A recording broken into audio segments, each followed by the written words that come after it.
Fala galera do canal Vamos Focar, eu sou Edivaldo Nascimento, o seu professor de Biologia. Se você ainda não se inscreveu no meu canal, se inscreve aí, aperte o sininho e dá aquele joinha. Me segue também nas redes sociais, no Instagram, no Facebook e no Twitter. O tema da aula de hoje é tecido conjuntivo especial hematopoético. Eu quero você fera nesse assunto, fica ligado aqui que eu vou dar dicas espetaculares para você, beleza? Então roda a vinheta e vamos à aula!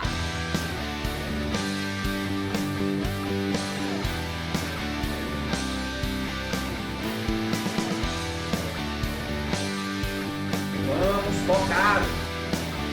Então galera, a gente começa a nossa aula sobre tecido hematopoético mostrando justamente os seus tipos. Então nós vamos encontrar aqui, ó, o tecido conjuntivo hematopoético mieloide ou tecido conjuntivo especial hematopoético mieloide. E nós vamos encontrar o tecido conjuntivo especial hematopoético linfóide.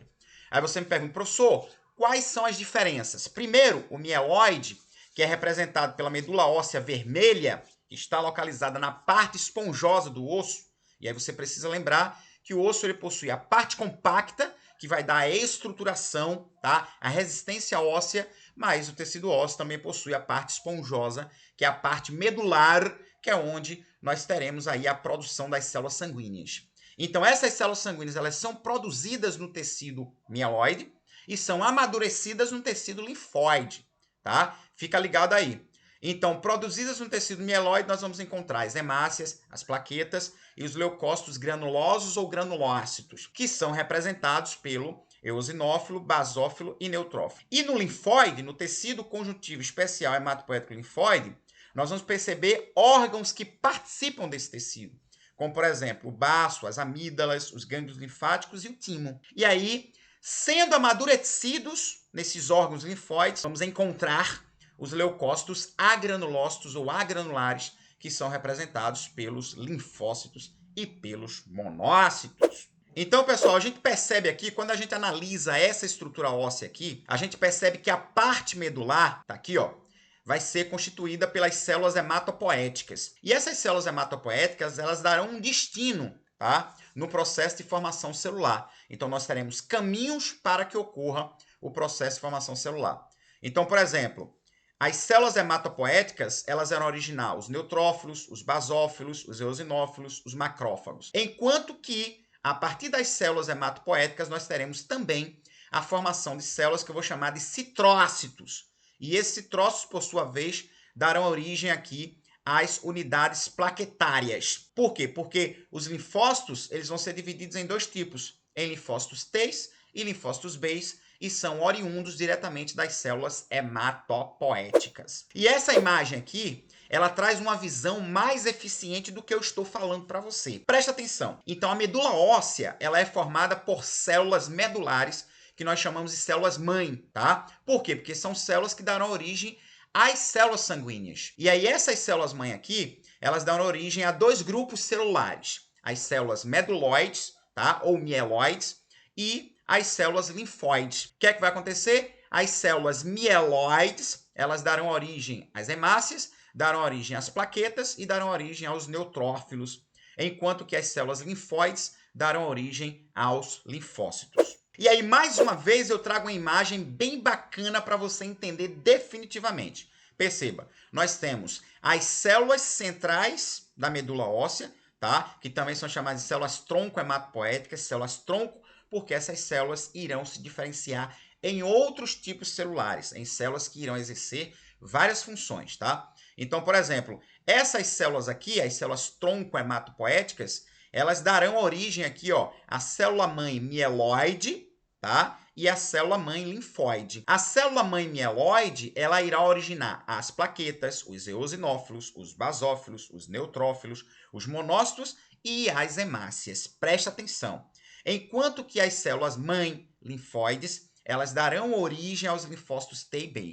Isso quer dizer que os leucócitos granulócitos, galera, eles são formados pelas células-mãe mieloides que compõem a medula óssea vermelha. E aí, galera, esse quadro aqui, tá, que eu trago para vocês, ele mostra especificamente a função de cada tipo de célula de defesa que é produzido pela medula óssea vermelha. Então, por exemplo, os fagócitos. Os fagócitos, eles também são chamados de macrófagos. Por quê? Porque comem os corpos estranhos, fagocitam os corpos estranhos. Então, nós temos aqui alguns exemplos, como, por exemplo, os basófilos, que vão liberar histamina e heparina em infecções, o eosinófilo, que irão produzir histamina também em infecções, os neutrófilos, que fagocitam patógenos, os mastócitos, que vão liberar histamina quando o tecido é lesado, os monócitos, que vão diferenciar-se em macrófagos, os macrófagos, que fagocitam patógenos e apresentam antígenos,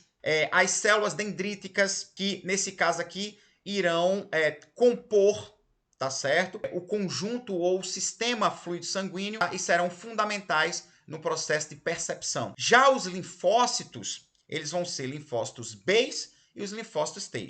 Por exemplo, os linfócitos B, eles vão apresentar os antígenos e linfócitos T, que irão produzir anticorpos e irão se diferenciar em plasmócitos. Já o plasmócito, por sua vez, são células que irão atuar no processo de secreção de anticorpos. Os linfócitos T, nós teremos dois tipos, preste atenção. Nós teremos o TCD4, que vão iniciar respostas imunológicas, e nós teremos o TCD8, também chamado de citotóxico ou killer, células assassinas que matam células infectadas por vírus. Preste atenção. E nós teremos também as células natural killer, tá certo? Que irão destruir células infectadas por vírus. São células que irão eliminar células que sofreram a ação de vírus, e esses vírus, por sua vez, podem provocar problemas ou infecções graves na nossa estrutura corpórea. Então, preste atenção à função de cada tipo de célula, que é muito importante, os grandes vestibulares cobram muito. E aqui eu trago para você imagens de anticorpos ou imunoglobulinas, tá? São os principais anticorpos do nosso corpo. Então, as imunoglobulinas são proteínas globosas, proteínas terciárias e quaternárias. Presta atenção aqui a essa informação. A sigla IG significa imunoglobulina. E nós vamos encontrar 5 tipos de imunoglobulinas, tá? Vamos encontrar as imunoglobulinas G, a imunoglobulina E, a imunoglobulina D, a imunoglobulina M e a imunoglobulina A. Aqui eu trago para você a função de cada tipo de imunoglobulina. É muito importante você se ligar aí. Por exemplo, a imunoglobulina G, elas são destinadas ao combate de vírus, bactérias e fungos. São de pequeno tamanho, atravessam as paredes dos capilares sanguíneos e agem nos tecidos. Estimulam células fagocitárias a combater micro-organismos, constituem cerca de 70% das imunoglobulinas produzidas pelo homem. A IgG ela é muito importante no mecanismo de defesa do nosso corpo. Lembrando que anticorpo é uma proteína, célula defesa é célula defesa.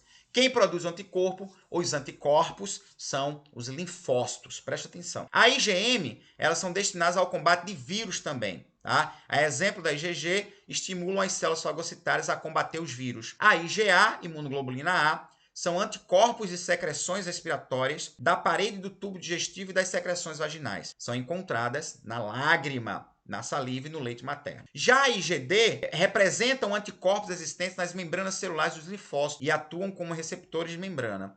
E a IgE são anticorpos, ou imunoglobulinas, que atuam nas respostas alérgicas, em reações alérgicas do nosso corpo. E aí, agora a gente para observar a composição do sangue. Presta atenção, o sangue ele é produzido, as células sanguíneas são produzidas lá dentro da medula óssea. Mas e o sangue? O sangue ele apresenta alguns componentes. O sangue ele é constituído pelo plasma, que é a parte líquida, e o sangue é constituído pelos elementos figurados, que são justamente as células do sangue. Então, o sangue humano é constituído por um líquido amarelado, o plasma, e por suas células e pedaços de células, genericamente denominados de elementos figurados. Presta atenção. O plasma sanguíneo, galera, que é uma das partes do sangue, ele é constituído por água, por íons como sódio, magnésio, potássio, cloro, cálcio, bicarbonato, por proteínas como albumino, fibrinogênio, as imunoglobulinas que eu acabei de falar, por substâncias transportadoras como nutrientes, resíduos, gases respiratórios e hormônios. Enquanto que os elementos figurados, que são as células do sangue, os 3 tipos de células sanguíneas, eles são representados pelas hemácias, pelos leucócitos e pelas plaquetas. Olha aí uma imagem bem bacana que faz uma referência com relação aos componentes sanguíneos. A gente consegue observar aí um vaso, os glóbulos vermelhos, o plasma, que é a parte líquida no sangue. Vale colocar que o plasma é renovado a partir do momento que você ingere líquidos. As plaquetas, que são fragmentos da medula óssea, não são células especificamente falando. Daqui a pouco eu vou falar sobre a função da plaqueta no sangue. Os glóbulos brancos e o vaso sanguíneo. Lembrando que nós temos 3 agrupamentos de vasos no nosso corpo. Nós temos as artérias, nós temos as veias e temos os capilares. E vale colocar que as artérias dão origem a outros tipos de vasos e as veias também originam outros tipos de vasos. Em outro momento a gente conversa melhor sobre isso. Olha o plasma sanguíneo aí, mostrando a divisão do sangue, os leucócitos acima e as hemácias um pouco mais abaixo. E aqui eu trago para você uma informação muito importante que mostra justamente o processo de coagulação sanguínea,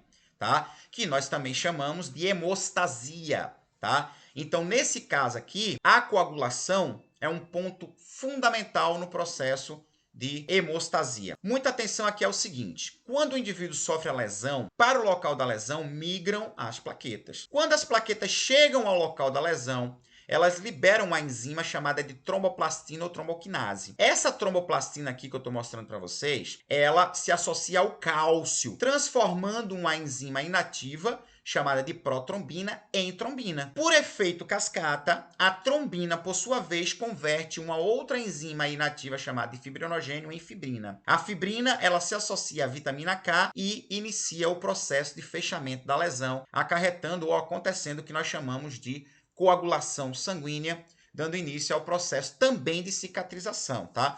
O processo de cicatrização começa exatamente aqui, quando nós temos no fechamento da lesão a partir do coágulo de fibrina, da rede de fibrina, formada a partir da fibrina aqui.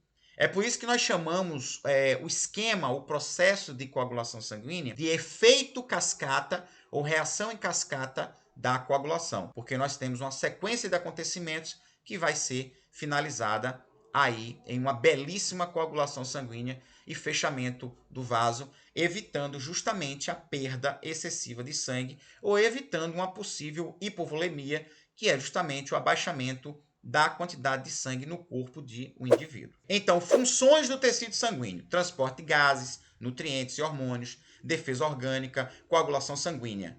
Lembrando que origem do sangue, presta atenção, interior do osso, medula óssea vermelha especificamente falando. Em embriões, o início do processo de formação do sangue acontece no fígado e acontece no baço. E aí a gente para analisar agora a função de cada tipo de célula que compõe o tecido sanguíneo, ou cada tipo de elemento figurado. Lembrando que o sangue ele é constituído pelo plasma e pelos elementos figurados. Então, por exemplo, as hemácias. Olha as características das hemácias aqui. São anucleadas, côncavas, possuem um pigmento respiratório chamado hemoglobina. Vale colocar que, como as hemácias são anucleadas, um glóbulo vermelho, uma hemácia ou um eritrócito, ela possui aproximadamente 256 milhões de hemoglobinas ali na sua composição. Vale colocar que na hemoglobina existe ali átomos de ferro, e esses átomos de ferro eles fazem associação com oxigênio e fazem associação com CO2. A função da hemácia, especificamente falando, é o transporte de oxigênio e transporte de CO2,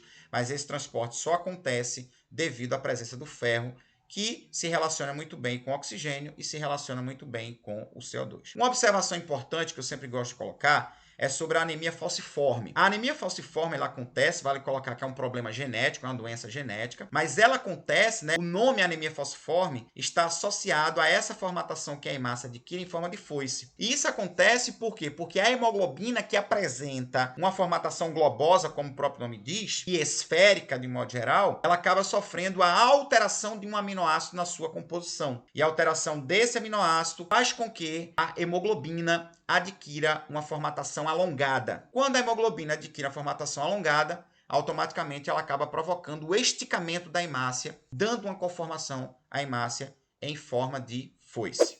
E as plaquetas? As plaquetas também são chamadas de trombócitos ou megacariócitos. São fragmentos da medula óssea que irão atuar no processo de coagulação e cicatrização ali, tá? De coagulação sanguínea e cicatrização do tecido. Muito importante a ação das plaquetas. Já os leucócitos, que são os glóbulos brancos, tá? Que podem ser granulosos ou granulócitos, ou agranulares, tá? Ou agranulócitos. Os granulosos, eles são representados pelos basófilos, pelos eosinófilos e pelos neutrófilos. E os agranulares ou agranulócitos são representados aqui pelos linfócitos e pelos monócitos. Aqui eu mostro a conformação estrutural de cada tipo de célula para você compreender melhor. Então, galera, eu trago para vocês aqui, tá, a organização estrutural ou a morfologia de cada tipo de células do sangue. Então, aqui eu tenho os glóbulos vermelhos, aqui eu tenho as plaquetas, aqui a gente consegue observar a morfologia dos monócitos, aqui a gente consegue observar a morfologia dos linfócitos, a morfologia dos eosinófilos, a morfologia dos neutrófilos e a morfologia dos basófilos. Aí você me pergunta, professor, por que os neutrófilos têm 3 núcleos? Os eosinófilos têm 2. Porque são 2 células extremamente ativas